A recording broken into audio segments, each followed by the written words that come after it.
नमस्कार, मैं हूं सोनिया और आप देख रहे हैं कार्यक्रम आध्यात्मिक ज्ञान चर्चा। तो आइए शुरुआत करते हैं कार्यक्रम की और जानते हैं विचार जगत गुरु तत्वदर्शी संत रामपाल जी महाराज बनाम परम पूज्य संत महामंडलेश्वर स्वामी ज्ञानानंद जी के विचार। महाराज जी, आपका इष्ट देव कौन है? हमारे इष्ट अखिल कोटि ब्रह्मांड नायक जगत गुरु भगवान श्री कृष्ण हैं। श्री कृष्ण भगवान पूर्ण अवतार हैं। कृष्णस्तु भगवान स्वयं परमात्मा श्री कृष्ण हैं। महाराज जी, क्या श्री कृष्ण जी ही विष्णु भगवान का स्वरूप हैं? जहाँ तक बात है भगवान कृष्ण और विष्णु भगवान को जब हम नारायण के रूप में लेते हैं तो वहाँ भगवान कृष्ण नारायण के ही अवतार हैं। तो उस रूप में वहाँ एक रूपता है, वहाँ की भिन्नता कहीं भेद नहीं है। महाराज जी, आपसे जानना चाहते हैं कि क्या ब्रह्मा जी, विष्णु जी, महेश जी की जन्म और मृत्यु होती है? हम जन्म और मृत्यु शब्द तो नहीं लगा सकते उनके साथ, लेकिन ये निश्चित है कि कहीं न कहीं उनकी आयु सीमा है।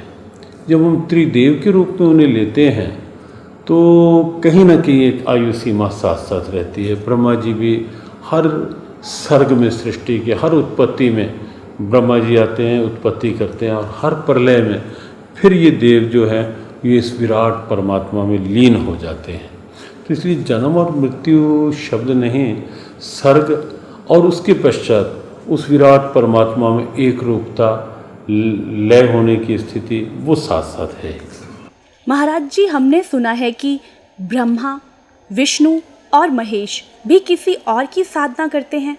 ब्रह्मा, विष्णु, महेश सृष्टि के उत्पत्ति करता या सीधे शब्द कहें कर्ता, भरता, हरता के रूप में वो हैं। और मूल क्योंकि परमात्मा है तो इसलिए ब्रह्मा, विष्णु और शिव भी उस भगवान की आराधना करते ही हैं। तो ये थे स्वामी ज्ञानानंद जी के विचार। और आइए अब जानते हैं आदरणीय इस्कॉन प्रमुख महंत दास जी के विचार। आपका इष्ट देव कौन है? हमारे इष्ट देव तो भगवान श्री कृष्ण हैं। हम तो उन्हीं के लिए जन्म जन्मांतर तक उन्हीं की सेवा के लिए आराधना करते हैं कि उनकी कृपा मिले, जिससे कि अंतिम समय जब हम प्रयाण काल होता है, जब हम शरीर छोड़ें तो भगवान का कीर्तन करते, उनका स्मरण करते हुए हम उनके धाम में प्रवेश करें। हरे कृष्ण। मैं यही आपसे जानना चाहूँगी कि श्री कृष्ण जी ही विष्णु का स्वरूप है, क्या ये सच है? ऐसा है कि अगर आप श्रीमद् भागवत पढ़ेंगे तो आपको पता चलेगा कि कृष्णस्तु भगवान स्वयं, जितने अवतार हैं उसके अवतारी श्री कृष्ण हैं। तो विष्णु, ब्रह्मा, महेश वो गुण अवतार हैं भगवान कृष्ण के, अर्थात जो रजोगुण के प्रतिनिधि हैं वो ब्रह्मा जी हैं, सृष्टि को पैदा करते हैं, बनाते हैं, निर्माण करते हैं। और जो सतोगुण के प्रतिनिधि देवता हैं विष्णु भगवान, जो पालन करते हैं। और तमोगुण के प्रधान देवता हैं वो भगवान शंकर हैं, जो सृष्टि का प्रलय करते हैं। लेकिन ये तीनों के तीनों भगवान श्री कृष्ण के प्रतिनिधि हैं। मैंने जैसे आपको बताया कि ये तीनों गुणावतार हैं। सतोगुण के रूप में भगवान विष्णु पूरे सृष्टि का पालनहार हैं, पालन करते हैं। और रजोगुण के रूप में ब्रह्मा जी उसका निर्माण करते हैं, सृष्टि का निर्माण करते हैं, सृजन करते हैं। और भगवान शंकर तमोगुण के प्रतिनिधि के रूप में उसका संहार करते हैं। कहने का तात्पर्य ये है कि ब्रह्मा जी, विष्णु जी और शिव जी श्री कृष्ण जी के ही अवतार हैं। सही, सत्य जी। प्रभु जी, यहाँ मैं जानना चाहूँगी कि ब्रह्मा, विष्णु, महेश की भी मृत्यु होती है? वो एक विशिष्ट मूर्ति है। ब्रह्मा, विष्णु और जो शंकर हैं, ब्रह्मा की तो मृत्यु होती है, उनका भी जीवन काल है। तो कहने का तात्पर्य ये है कि भगवान चाहे ब्रह्मा हो, विष्णु हो, महेश हो, इनकी भी मृत्यु संभव है? नहीं, विष्णु की मृत्यु नहीं होती है और शंकर भी अमर हैं। ब्रह्मा इन तीनों गुणों में जो ब्रह्मा का रिप्रेजेंटेशन है, शास्त्रों के आधार पर यह निश्चित किया गया है कि उनका समय निश्चित है। क्या ब्रह्मा विष्णु महेश भी किसी और इष्ट की साधना करते हैं? देखिए, ये तीनों के तीनों भगवान श्री कृष्ण का ही स्मरण करते हैं। ये थे आदरणीय इस्कॉन प्रमुख महामंत दास जी के विचार। और आइए अब जानते हैं जगत गुरु तत्वदर्शी संत रामपाल जी महाराज के विचार।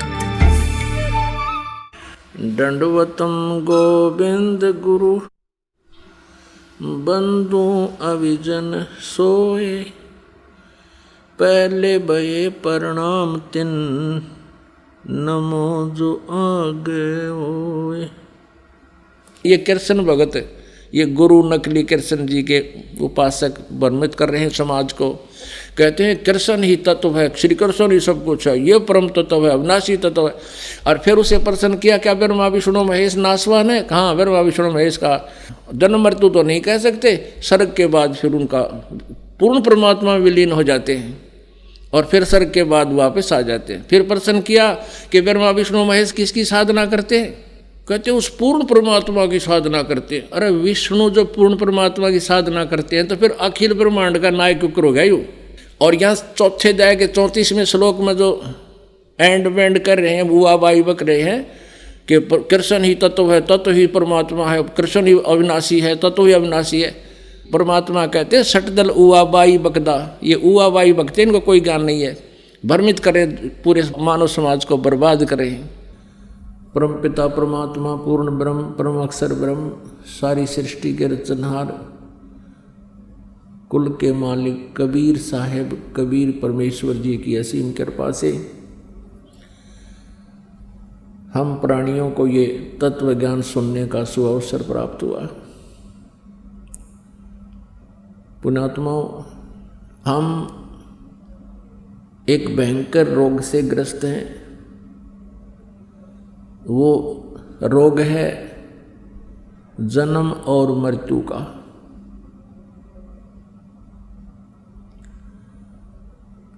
और इस रोग से कोई भी नहीं बचा है, इस 21 ब्रह्मांड में रहने वाला प्राणी। यहाँ तक कि ब्रह्मा जी, विष्णु जी, शिव जी, जिनको हम सुप्रीम पावर माना करते लोक वेद आधार से,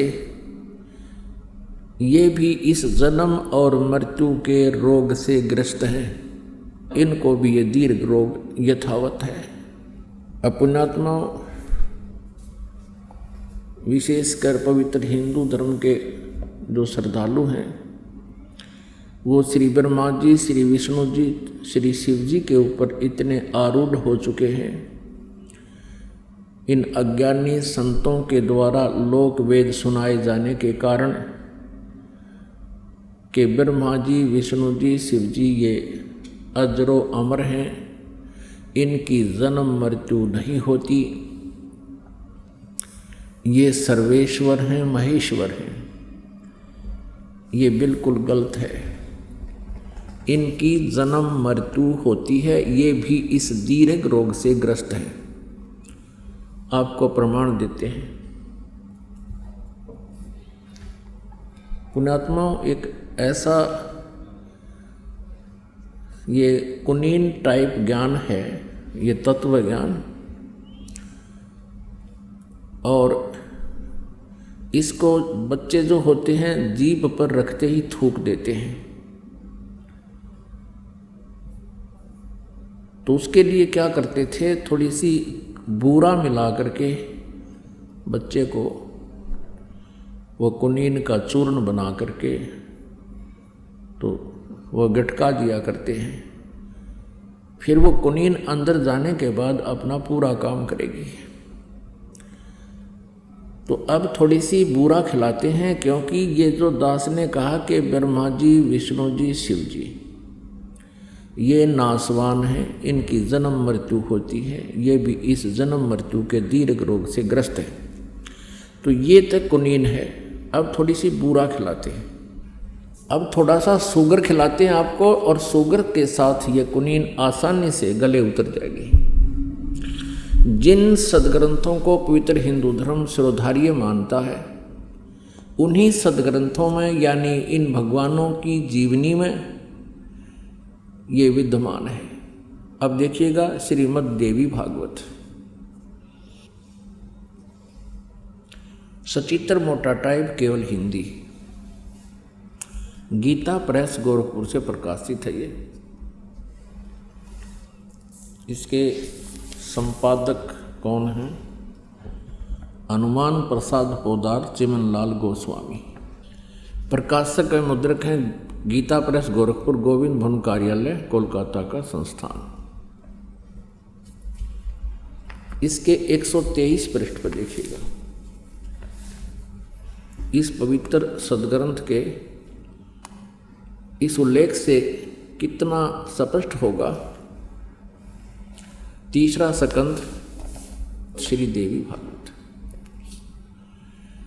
अब यहाँ विष्णु जी अपनी माता दुर्गा यानी अष्टंगी की स्तुति करते हुए क्या कह रहे हैं?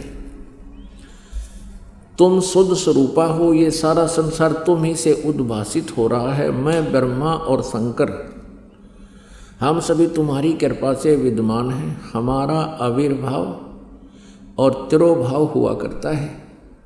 हमारा तो आविर्भाव माने जन्म और तिरोभाव माने मृत्यु हुआ करता है। केवल तुम ही नित्य हो, जगत जननी हो, प्रकृति और सनातनी देवी हो। ये प्रकृति शब्द याद रखना है, दुर्गा को कहते हैं प्रकृति भी। जो श्रीमद् भगवत गीता जी अध्याय नंबर 14 के श्लोक नंबर 3, 4, 5 में ये प्रकृति शब्द वहाँ इस दुर्गा के लिए ही है कि प्रकृति से उत्पन्न तीनों गुण, रजगुण ब्रह्मा, सतगुण विष्णु, तमगुण शिव जी। तो यहाँ स्पष्ट हो गया कि ब्रह्मा, विष्णु और शंकर यानी शिव जी, इनकी जन्म और मृत्यु होती है।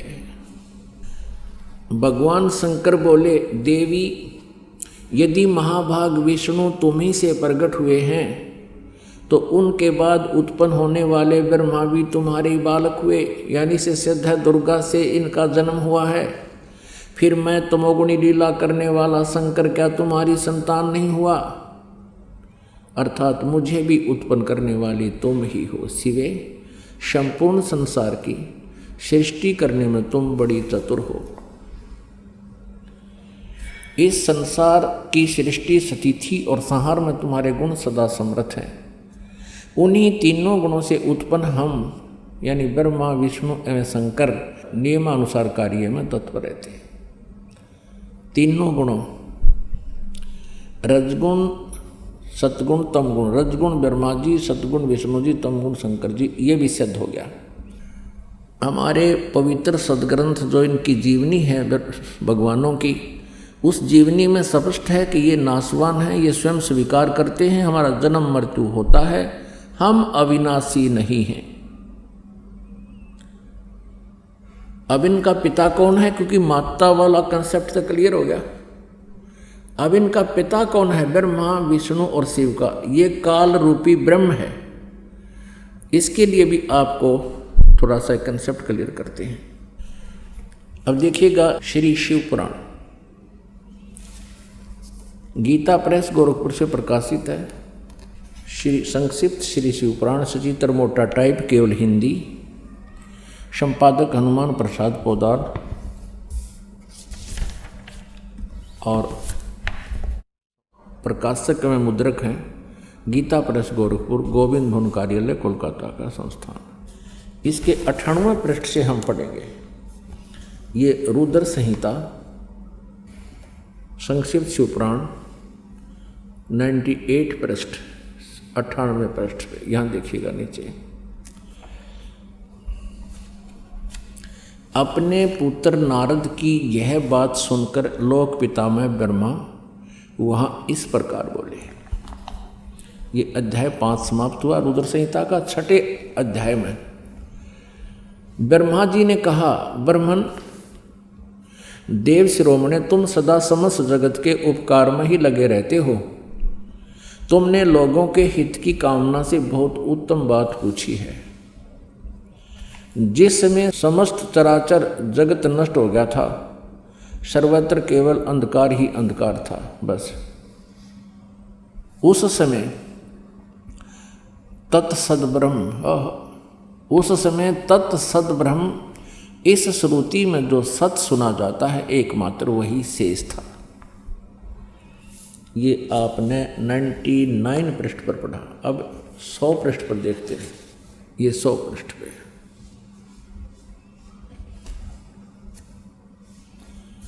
जिस परब्रह्म के विषय में ज्ञान और अज्ञान पूर्ण यानी झूठी साची, ब्रह्मा जी इनके सबसे बड़े वक्ता हैं इस ब्रह्मांड के, और ब्रह्मा जी के कह रहे हैं कि जिस परब्रह्म के विषय में ज्ञान और अज्ञान से पूर्ण उक्तियों द्वारा इस प्रकार विकल्प किए जाते हैं, यानी कुछ सच्चे कुछ झूठे, उसने कुछ काल के बाद द्वितीय की इच्छा प्रकट की।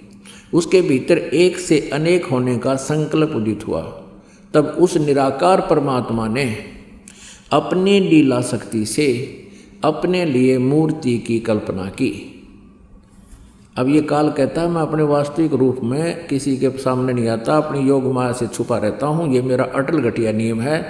तो ये क्या करता है, किसी को ब्रह्मा रूप में, किसी को विष्णु रूप में, किसी को शिव रूप में दर्शन कर देता है। यहाँ देखना, जो मूर्ति रहित परम ब्रह्म है उसकी मूर्ति भगवान सदाशिव हैं। अर्वाचीन और प्राचीन विद्वान उन्हीं को ईश्वर कहते हैं।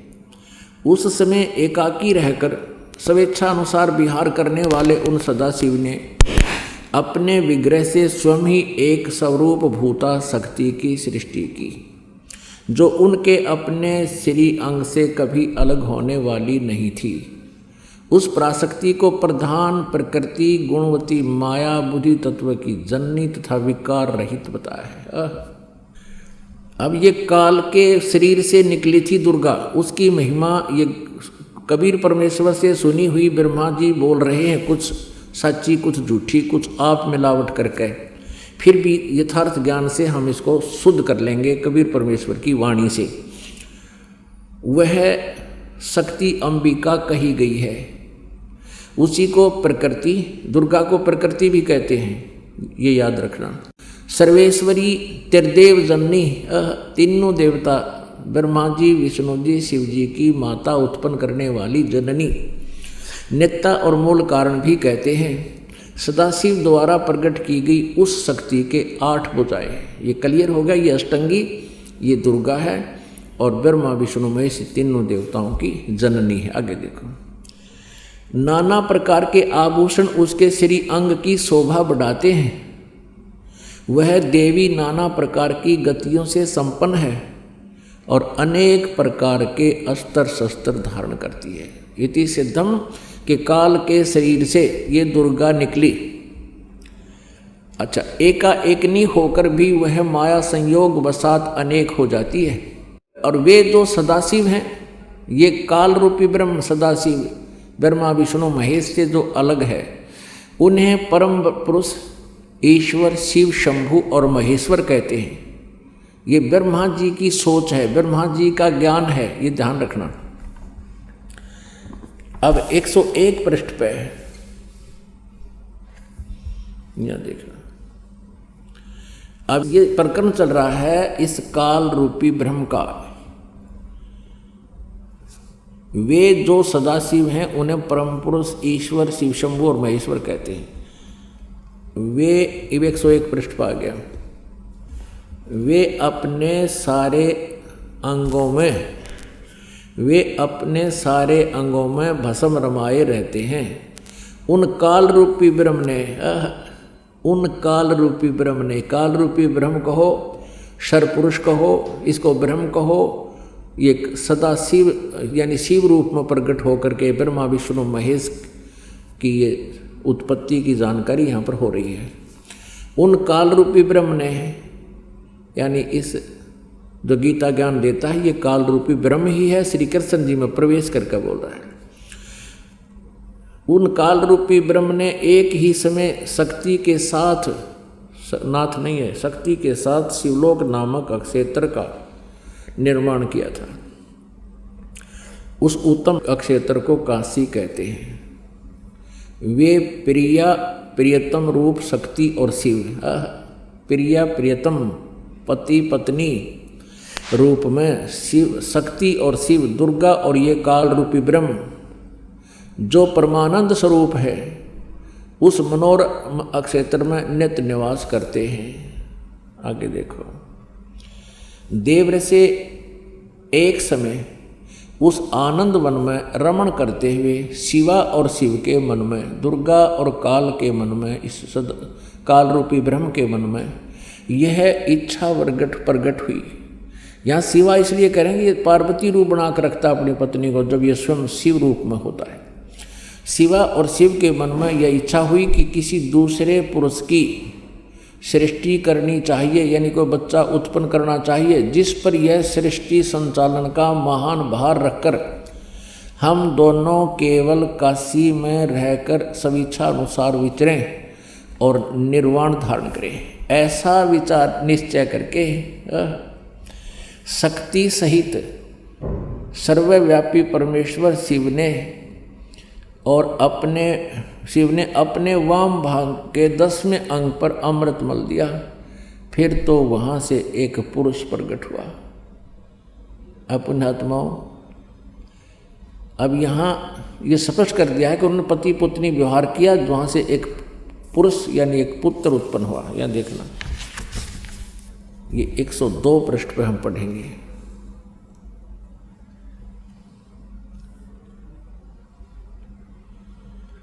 शिव ने कहा, वत्स, वो उत्पन्न हुए पुत्र को ये काल कहता है, सदा शिव भी कहो इसको, काल रूपी ब्रह्म को, क्योंकि ये शिव रूप में वहाँ प्रगट है, खड़ा है। वत्स, व्यापक होने के कारण तुम्हारा विष्णु नाम विख्यात हुआ। ये स्पष्ट हो गया कि विष्णु जी के माता पिता दुर्गा और ये काल रूपी ब्रह्म हैं। और इसी प्रकार यहाँ देखो, ब्रह्मा जी कहते हैं, ये अध्याय नंबर 6 समाप्त हुआ रुद्र संहिता का। 7वें में ब्रह्मा जी अपनी उत्पत्ति बता रहे। ब्रह्मा जी कहते हैं देव से, तत्पश्चात कल्याणकारी परमेश्वर शाम सदाशिव ने पूर्ववत प्रयत्न करके, यानी जैसे विष्णु को उत्पन्न किया, दोनों ने मिलकर अपने दाहिने अंग से उत्पन्न किया। याज्ञ अपने आत्माओं, ये स्पष्ट हो गया कि श्री ब्रह्मा जी श्री विष्णु जी के माता पिता ये सदाशिव रूपी यानी काल रूपी ब्रह्म, इसको सदाशिव कहो, और शिवा कहो चाहे दुर्गा कहो, प्रकृति कहो। ये दुर्गा इनकी माता है और ये काल इनका पिता है। अब यहाँ अनुवाद करता थोड़ी सी गड़बड़ कर गया हिंदी में, संस्कृत में बिल्कुल सही लिखा है कि अब शिव जी से शिव जी की उत्पत्ति कैसे बताऊं, जची नहीं उसके दिल में, इसलिए उन अनुवाद ही गलत कर दिया। और परमात्मा कहते हैं, चोर चुरावे तूंबड़ी, वो गड्ढे पानी में, वो गड्ढे हुआ ऊपर आवे, न सच्चाई छेड़ी ना। इन्होंने सच्चाई को छुपाने की भरसक कोशिश की, लेकिन फिर भी ये सच्चाई को मिटा नहीं सके। आप जी को ये पढ़ने को मिला कि श्री ब्रह्मा जी श्री विष्णु जी के माता पिता ये प्रकृति यानी दुर्गा माता है और ये काल रूपी ब्रह्म इनका पिता है। अब यहाँ इस अनुवादकर्ता ने विचलित होकर के भगवान शिव जी की उत्पत्ति नहीं वर्णन किया, लेकिन सच्चाई छुप नहीं सकती। अब देखिएगा 9वें अध्याय में 110 पृष्ठ पर इन तीनों से अलग है वो जो इनका पिता है। देखिएगा, संक्षिप्त शिव पुराण 110 पृष्ठ पे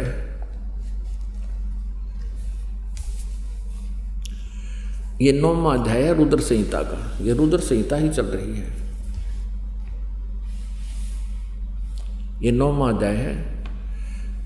इस प्रकार ब्रह्मा विष्णु तथा रुद्र इन 3 देवताओं में गुण हैं, परंतु शिव गुणातीत माने गए हैं। इन 3 देवताओं में गुण है परंतु शिव गुणातीत माने गए। ये काल रूपी ब्रह्म है, इसको ब्रह्म कहो चाहे काल रूपी ब्रह्म कहो चाहे सरपुरुष कहो, ये ब्रह्मा विष्णु और शिव का पिता है। अब आपको थोड़ा सा और कंसेप्ट क्लियर करते हैं। अब पवित्र शिव पुराण में ये स्पष्ट हो गया कि ब्रह्मा जी, विष्णु जी और शिव जी, इनकी जन्म मृत्यु होती है।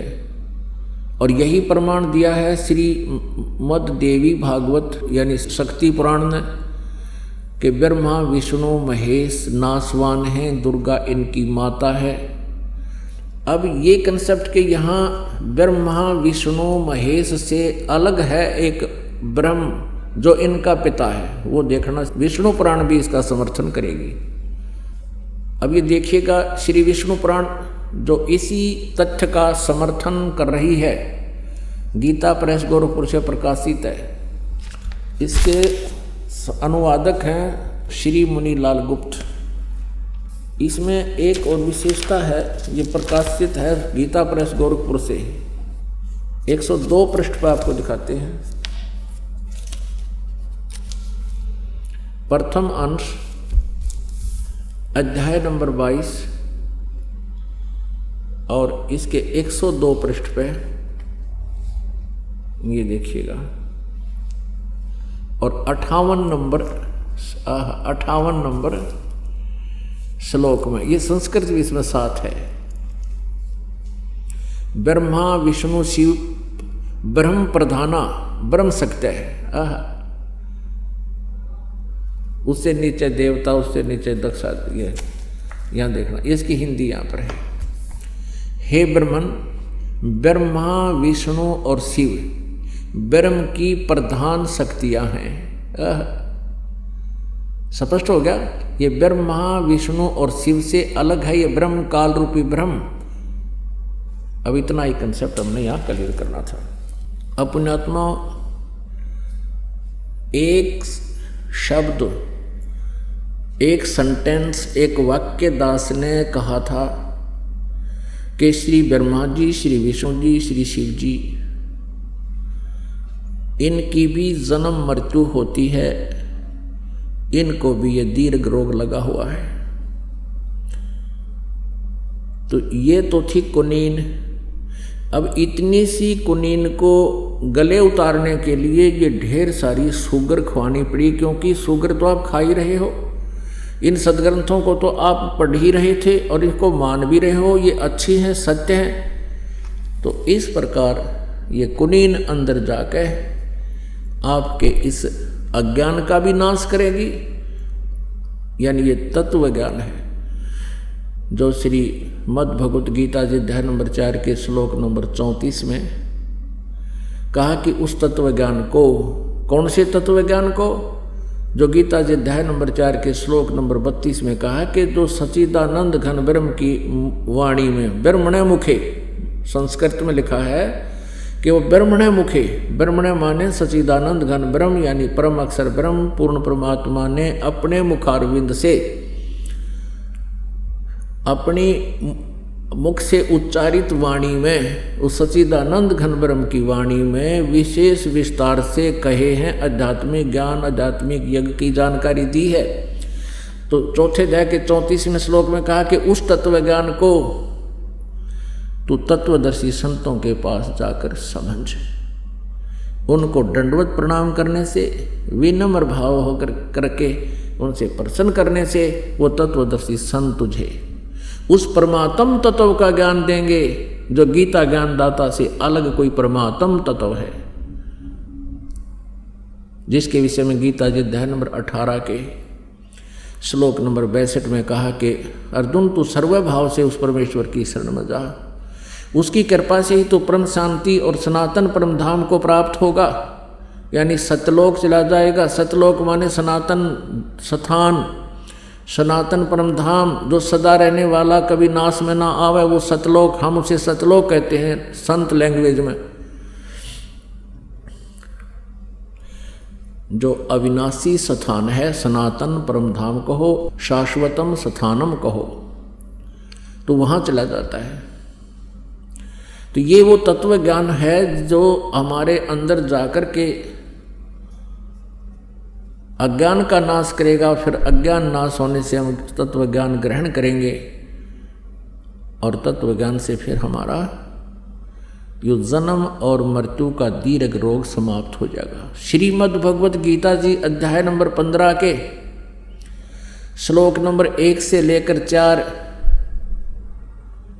में स्पष्ट किया है। उस तत्वदर्शी संत की पहचान बताई है कि उल्टे लटके हुए संसार रूपी वृक्ष को, जो ऊपर को जड़ है, ऊपर को जड़ तो मूल परमात्मा है, यानी मूल रूपी परमात्मा तत्व परम अक्षर ब्रह्म है, और नीचे को तीनों गुण रजगुण ब्रह्मा जी, सतगुण विष्णु, तमगुण शिव जी रूपी शाखाएं हैं। और जो संत इस पूरे संसार रूपी वृक्ष की जड़ से लेकर और तना, डार, शाखा और पत्तों की जानकारी देता है, बताता है, सभी विभाग, सभी छंद यानी अलग अलग छंद विभाग बताता है, स वेदवित वो तत्वदर्शी संत है। वो वेद के तात्पर्य से परिचित है, उसके जानने वाला है। फिर बताया है कि जब वो तत्वदर्शी संत मिल जावे, उसको तत्व ज्ञान आपको प्राप्त हो जावे। गीता जी अध्याय नंबर 15 के श्लोक 3-4 में कहा कि उसके पश्चात कहा कि उस असंख्य शस्त्रेन यानी तत्व ज्ञान रूपी शस्त्र के द्वारा छितवा माने काट कर इस अज्ञान रूपी उलझे हुए इस गुत्थी को ऐसे तत्व ज्ञान रूपी शस्त्र से काट कर यानी समझ कर उसको सुलझा कर उसके पश्चात उस परमेश्वर के उस परम पद की खोज करनी चाहिए, जहाँ जाने के बाद ये प्राणी फिर लौटकर कभी संसार में नहीं आते। यानी जहाँ जाने के बाद उस पूर्ण परमात्मा की साधना करने से जन्म और मृत्यु का ये दीर्घ रोग सदा के लिए समाप्त हो जाएगा। अब अभी तक तो आप जी ने सुना है कि ब्रह्मा विष्णु महेश ये नासवान हैं। अब इनके पिता ब्रह्म हैं और ये ब्रह्म गीता जी का ज्ञान श्री कृष्ण जी में प्रवेश करके दे रहा है, जो कह रहा 8वें अध्याय के 13वें श्लोक में कि अर्जुन ओम इति एकाक्षरम ब्रह्म व्यवहारन माम अनुस्मरण ये प्रयाति तजम देहम स याति परमाम गतिम। मुझ ब्रह्म का माम ब्रह्म, मुझ ब्रह्म का एक ओनली वन मंत्र है, केवल एक मंत्र है, एक अक्षर का ये ओम मंत्र है। उच्चारण करके सिमरण करता हुआ यह प्रयाति तजम देहम, जो शरीर त्याग कर जाता है, स याति परमाम गतिम, वो ओम से मिलने वाली परम गति को प्राप्त होता है। गीता जी अध्याय नंबर 8 के श्लोक नंबर 16 में कहा कि अर्जुन ब्रह्मलोक पर्यंत इस ओम नाम के जाप से ब्रह्मलोक प्राप्त होता है, और ब्रह्मलोक पर्यंत भी पुनरावर्ती में है। वहाँ गए हुए प्राणी भी फिर जन्म मृत्यु को प्राप्त होते हैं, जन्मते और मरते हैं। अपने पुनः क्षीण होने पर वो फिर पृथ्वी पर ही अन्य प्राणियों की योनियों में कष्ट उठाते हैं। तो ब्रह्म की साधना भी पूर्ण मोक्षदायक नहीं है, ओम नाम का जाप भी पूर्ण मोक्षदायक नहीं है, ये हमारे सदग्रंथ सिद्ध करते हैं। अब इसके साथ साथ एक कंसेप्ट और क्लियर करते हैं कि ओम नाम के जाप का ब्रह्म का संकेत है, ब्रह्म का मंत्र है ओम अक्षर, और उसकी क्या प्राप्ति होती है श्री देवी पुराण दिखाते हैं। ये देखिएगा श्रीमद् देवी भागवत गीता प्रेस गोरखपुर से प्रकाशित है, गीता प्रेस गोरखपुर से प्रकाशित है। संपादक हनुमान प्रसाद पोदार चिमनलाल गोस्वामी, प्रकाशक एवं मुद्रक हैं गीता प्रेस गोरखपुर, गोविंद भवन कार्यालय कोलकाता का संस्थान। अब इसके 562 पृष्ठ पर आपको दिखाते हैं। ये 7वां स्कंद और संक्षिप्त देवी भागवत 562 पृष्ठ पे। यहाँ दुर्गा ये देवी बता रही है हिमालय को, देवी के द्वारा हिमालय को ज्ञानोपदेश और ब्रह्म स्वरूप का वर्णन श्री देवी जी कहने लगी। पर्वतराज यहाँ से देखो, उस ब्रह्म का क्या स्वरूप है यह बतलाया जाता है। ब्रह्म का जो प्रकाश रूप सबके अत्यंत समीप सतीत हृदय रूप गुहा में सतीत होने के कारण गुहाचर नाम से प्रसिद्ध है, वो महान पद और अर्थात परम प्राप्य है। यहाँ आइए, अब यहाँ देखिएगा 563 पृष्ठ पे हम पढ़ रहे हैं। ये 7वां ही स्कंद है। यहाँ जाते हैं। अब देवी कह रही है कि एकमात्र परमात्मा को ही जाने। दुर्गा कहती है दूसरी सब बातों को छोड़ दे, यानी अपनी पूजा को भी कहती है मेरी भी पूजा मत करो, केवल उस ब्रह्म की पूजा करो, ब्रह्म की। यही अमृत रूप परमात्मा के पास पहुंचाने वाला पुल है। संसार समुद्र से पार होकर अमृत स्वरूप परमात्मा को प्राप्त कराने का यह सुलभ साधन है। यहाँ देखना, इस आत्मा का यानी इस भगवान का ओम के जप के साथ ध्यान करो, यानी ओम का जाप करो। इससे अज्ञान में अंधकार से सर्वथा परे संसार समुद्र से उस पार जो ब्रह्म है उसको पा जाओगे, तुम्हारा कल्याण हो। इसे सिद्ध है ओम नाम जाप है ब्रह्म का, इसकी साधना से कहाँ जाएंगे, इस ब्रह्म को प्राप्त होंगे। और ब्रह्म कहाँ रहता है ये देखना,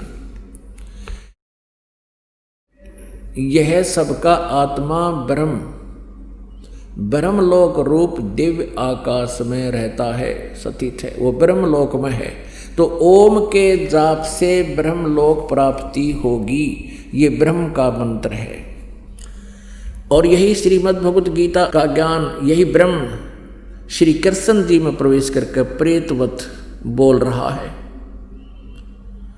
ये कह रहा है कि मेरा तो 8वें अध्याय के 13वें श्लोक में आपको बता दिया कि ओम इति एकाक्षरम ब्रह्म व्यवहारन माम अनुसमरण ये प्रयाति तजम देहम सयाति परमाम गतिम।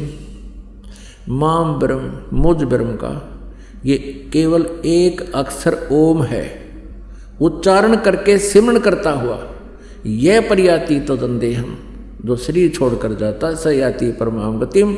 इस ओम नाम से जो मिलने वाली राहत है वो अंतिम राहत, वह मैक्सिमम राहत इस ओम से मिलेगी।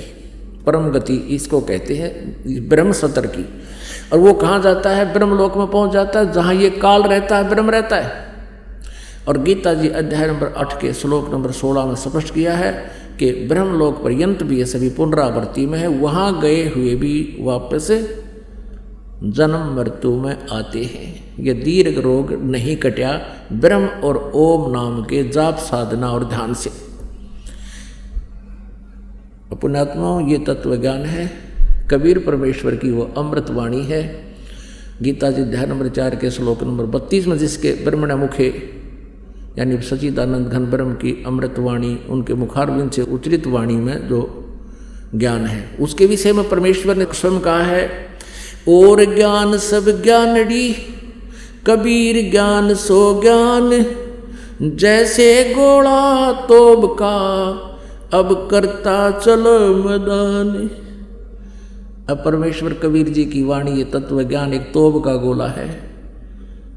आप शिक्षित हैं, सदग्रंथ हमारे पास है, आसानी से यह ज्ञान रूप अंधकार इस तोब के गोले तो कति नाश हो जाएगा। तोब का गोला मैदान बना देता है, चाहे किले क्यों ना हो। ऐसे ही ये अज्ञान रूपी किले नकली संतों ऋषियों ने हमारे चारों तरफ बना रखे हैं, मन गढ़ंत लोक कथाएं सुना रखी हैं। अब इस तत्व ज्ञान से ये सारी ढह जाएंगी, खत्म हो जाएंगी और हम स्वतंत्र होंगे, जन्म मृत्यु का रोग हमारा कटेगा। अब यहाँ ब्रह्म भी नाशवान है। गीता ज्ञान दाता ये ब्रह्म श्री कृष्ण में प्रवेश करके बोल रहा है, ये भी काल है, ये भी नाशवान है। अब यहाँ थोड़ा सा कंसेप्ट और क्लियर करते हैं। जैसे गीता जी अध्याय नंबर 4 के श्लोक नंबर 5 और 9 में, गीता जी अध्याय नंबर 2 श्लोक 12 में, गीता जी अध्याय नंबर 10 श्लोक नंबर 2 में ये गीता ज्ञानदाता ब्रह्म कहता है कि अर्जुन तेरे और मेरे बहुत जन्म हो चुके हैं, तू नहीं जानता मैं जानता हूँ। और ये ना सोच, ये सभी सैनिक, सभी राजा लोग पहले भी थे, तू भी था, मैं भी था, और आगे भी अपना जन्म मृत्यु होता रहेगा। गीता जी अध्याय नंबर 2 के श्लोक नंबर 17 में कहा कि अविनाशी तो उसको जान जिसको मारने में कोई भी सक्षम नहीं है, और जिसने सारे ब्रह्मांडों की रचना की है, जो सबका सृजनहार है। अब गीता जी अध्याय नंबर 10 के श्लोक नंबर 2 में कहा कि मेरी उत्पत्ति को ये गीता ज्ञानदाता अपना वास्तविक रूप, ये काल, इसको ब्रह्म कहो, सरपुरुष कहो, ज्योत स्वरूपी निरंजन कहो, इसको काल कहो। 11वें अध्याय के 32वें श्लोक में कहता मैं काल हूँ और ये मेरा रूप है। तो गीता ज्ञानदाता 10वें अध्याय के दूसरे श्लोक में कह रहा है कि मेरी उत्पत्ति को ना ये देवता जानते और न ये ऋषिजन परिचित, ना ये सिद्ध, क्योंकि ये सभी ब्रह्मा विष्णु महेश देवताओं में आते हैं, ये सभी मुझ से ही उत्पन्न हैं। इसलिए ये मेरी उत्पत्ति को, मेरे जन्म को नहीं जानते। इसे सिद्ध है कि गीता ज्ञानदाता अर्थात ब्रह्म सरपुरुष का जन्म तो है, उत्पत्ति तो है, लेकिन जैसे पिता की जन्म को पुत्र संतान नहीं जान सकते, पुत्री नहीं जान सकती, यानी संतान नहीं जान सकते, दादाजी बता सकता है, उसका पिताजी बता सकता है, उसकी डेट ऑफ बर्थ भी बता देगा। तो उस हमारे सब के दादाजी यानी परम, हम सब के उत्पन्न करता परम अक्षर ब्रह्म कबीर देव जी ने इन सब की उत्पत्ति बताई है, इस काल की भी उत्पत्ति बताई है। अब गीता जी अध्याय नंबर 5 के श्लोक नंबर 9 में ये काल कहता है कि मेरे जन्म और कर्म अलौकिक हैं। अब कैसे तो इसके कर्म अलौकिक हैं और कैसे इसके जन्म अलौकिक हैं, ये बताते हैं। अब आपको दिखाते हैं इसके कर्म अलौकिक कैसे हैं। जैसे श्री कृष्ण जी नहीं चाहते थे महाभारत का युद्ध हो, और 3 बार शांति दूत बनकर गए थे, कौरव और पांडवों को समझाया था कि युद्ध मत करो, तुम अपना घाटा बाधा करके प्लस माइनस करके थोड़ा गढ़ा करके अपना बंटवारा कर लो, ये राजपाट यहीं रह जाएगा, युद्ध हो गया तुम सब मारे जाओगे, फिर राज्य कौन करेगा। तो पुण्यात्माओं जैसे तैसे वो फिर भी नहीं माने थे, तो युद्ध का बिगुल बज गया, आमने सामने सेना खड़ी। अब अर्जुन ने सामने देखा कि अपने भाइयों के, जैसे चाचा ताऊ के भाई, चाचा ताऊ के भाई और उनके बच्चे दूर नहीं होते, उनको सीने से लगाए फिरते हैं, एक दूसरे से प्यार करते हैं अपने कुल की संतान से। तो और वही बच्चे सामने लठ लिए खड़े हैं, उधर से उनके बच्चे लठ लिए खड़े हैं, हथियार लिए खड़े, मारने को तैयार हो गए हैं। तो अर्जुन के मन में एक साधु भाव उत्पन्न हुआ, किसके लिए लड़े, इन सामने वाले काके ताऊमा के भाइयों ने बच्चा ने मार के हम राज करेंगे, हमारे जैसा नीच नहीं, हृदय में गलानी होगी, युद्ध नहीं करना चाहा।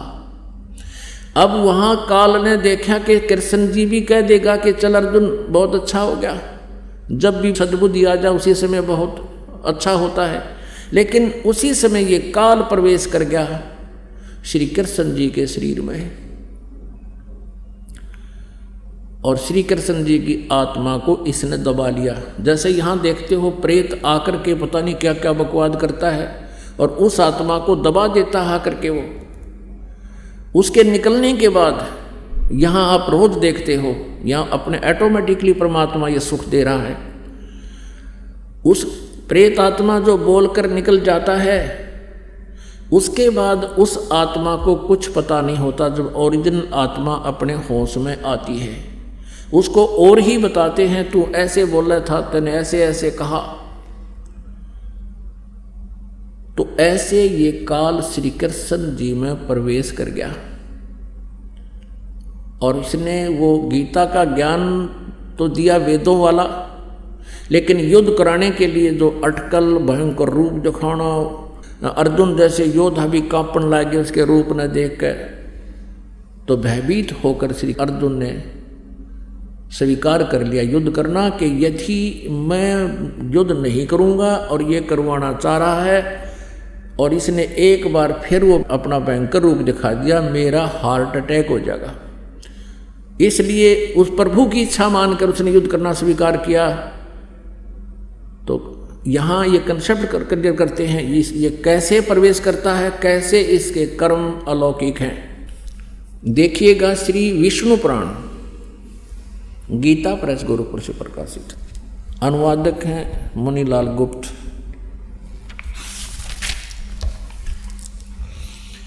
प्रकाशक व मुद्रक हैं गीता प्रेस गोरखपुर, गोविंद भवन कार्यालय कोलकाता का संस्थान। ये देखिएगा चतुर्थ अंश और अध्याय नंबर 2 का 233 पृष्ठ पर ये मंत्र नंबर, यहाँ से देखना श्लोक नंबर या 22 से लेकर हम यहाँ तक पढ़ेंगे। पूर्व काल में त्रेता युग में एक बार अति भीषण देव असुर संग्राम हुआ। राक्षसों और देवताओं राक्षसों का युद्ध हुआ।